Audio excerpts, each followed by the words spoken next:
தாய் தமிழ் உறவுகளுக்கு வணக்கம்.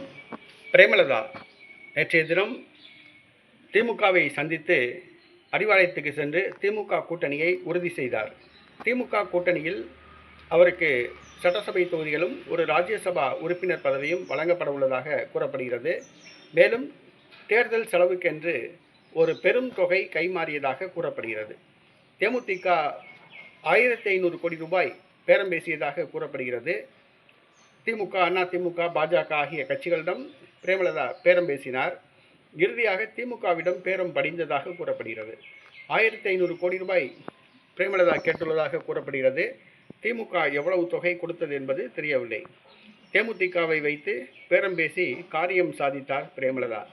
பிரேமலதா திமுகவிடம் ஒரு பெரும் தொகையை, குறைந்தது 300 கோடி ரூபாய் இருக்கும், அந்த திமுகவிடமிருந்து வாங்கியிருக்காப்புல. அமலாக்கத்துறை கவனத்திற்கு கொண்டு வருகிறோம்.